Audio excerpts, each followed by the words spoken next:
Bonjour à tous et à tous, bonjour à tous les suiveurs et à tous les inconditionnels de Grégoire Omnisport. Doomu Gaynde Ndiaye warul tiit warul ragal. Le match donc des éliminatoires de la CAN 2021 entre le Sénégal et le Congo-Brazza aura lieu au stade Lat Dior de Thiès. Donc comme l'a confirmé le président de la Fédération sénégalaise de football, le stade Lat Dior n'est pas en chantier. Nekkul chantier, c'est un stade qui a fini d'être homologué par la CAF. C'est vrai que ce n'est pas une homologation définitive, mais on peut y jouer des matchs. Je pense que aussi fédération nañ jéem a xoolaat li ñuy def quoi, parce que quand même homologation provisoire ça c'est pas intéressant. Nañ tabax stades yoo xam ne sont des stades aux normes, comme ça dañu mën a organiser ay matchs amicaux avec de grandes équipes. Mais fii mënoo fa yow benn équipe boo xam ne il se respecte. CAF dañuy dimbali di defal ay homologation provisoire, mais nañ defar stade yi normalement. Nee na en attendant donc la réhabilitation du stade, les travaux du stade Léopold Sédar Senghor, à chaque fois dañuy def ay réhabilitation ay réfection, mais à chaque fois entretien bi du baax, pelouse bi dégradé waat ñu ñëwaat defaraat. Je pense aussi nañ defar benn yoon après tenir ko sur une longue période, mais mënoo defar stade bi sax pour 10 ans boo defaree 1 an 2 ans mu jeex. Donc aussi war nañoo revoir les choses quoi, parce que Sénégal aussi quel soit alpha war nañoo am 3 stades yoo xam ne de très haut niveau yoo xam ne mën nañ fa accueillir des matchs amicaux ou bien même préparer donc une compétition. Pourquoi pas organiser une CAN 2027-2029. Donc il faut se projeter pour essayer d'organiser une Coupe d'Afrique des Nations, parce que le Sénégal aussi est un pays de football et doit se faire respecter dans le continent africain et partout dans le monde. En tout cas, le Sénégal est logé dans la même groupe que, donc dans la même poule que le Congo-Brazzaville, la Guinée-Bissau et donc le Swaziland. Donc Sénégal, Congo-Brazzaville, mois de novembre, au stade Lat Dior de Thiès. Match amical Brésil-Sénégal 10 octobre.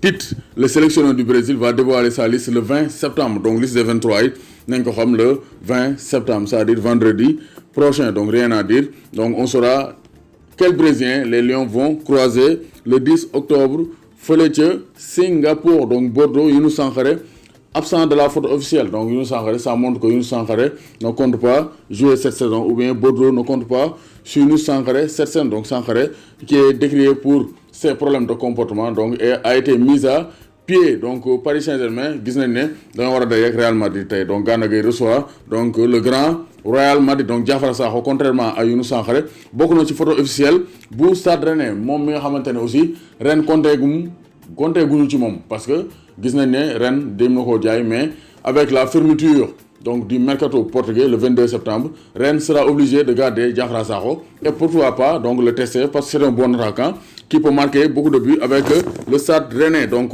Sofiane Diop, c'est officiel avec le FC Sochaux. Donc Sofiane Diop, le jeune franco-sénégalais de 19 ans, sous contrat avec l'AS Monaco jusqu'en 2023, donc a été prêté au FC Sochaux de Omar Daf. Donc Sofiane Diop donc àll nañ ko Sochaux bu Omar Daf pour mu am temps de jeu, parce que AS Monaco actuellement dafa serré rang bi. Donc en lieu place de 300 millions de francs CFA. Donc fédération dañ doon wax ne dañ empoché 300 millions de francs CFA, mais gis nañ ne donc ce n'est plus 300 millions, mais c'est 196,5 millions de francs. Sadio Mané, Kalidou Koulibaly et Habib Beye en toute complicité après le match de Napoli-Liverpool. Donc les 3 Sénégalais sont retrouvés avec le journaliste Lilian Gatoun pour faire une belle photo. Donc là, ça montre que partout, doomu Gaynde Ndiaye warul tiit warul ragal. Vive le Sénégal.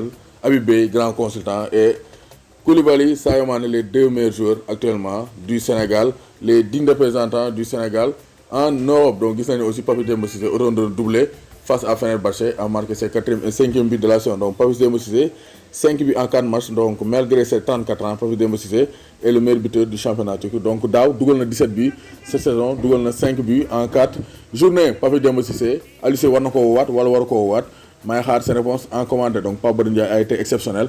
Donc le coach de Stoke City, Nathan Jones, donc apprécié la première prestation de Pape Badou Ndiaye en championnat face à Bristol City de Famara Diédhiou mi nga xam ne yeewu na.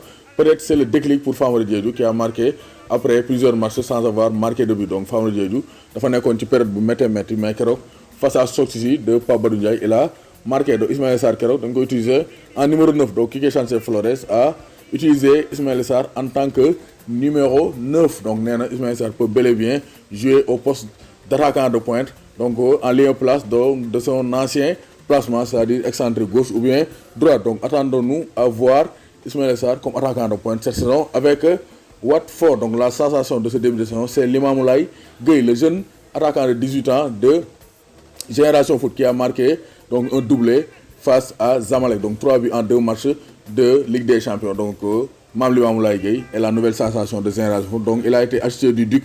Donc Duc la ko Génération Foot jëndee daaw il s'est blessé toute la saison 8 matchs rek la joué woon mais cette saison il reprend du poil de la bête parce que dañ ko jëndoon pour remplacer Amadou Diandiaye qui est parti à Metz mais gis nañ ne blessure moo ko yàqal saison daaw mais nee na ren il est prêt à casser la baraque parce que nee na dara du ko te 18 ans il peut aider Génération Foot à se qualifier pour les phases de poule de la Ligue des Champions en permettant à Génération Foot de décrocher un bon résultat au Caire face aux Zamalek parce que match aller bi Génération Foot dafa dóor fii ci Stade Lat Dior 2 buts à 1 waa Zamalek mais gis nañ ne déplacement yi fële ca Caire du yomb parce que Zamalek aussi ils vont tout faire pour s'imposer parce que 1 but à 0 rek bu ñu ko gagné ñoom ñooy génn donc ça sera un match très très disputé et Djibril Fall va compter sur Mame Limamou Laye Gueye ancien joueur de pinch de la zone 2 de Dakar doomu Gaynde Njaay warul tiit warul ragal Cheikh Faye borom Medina maa ngi lay bëggee bu baax a baax a baax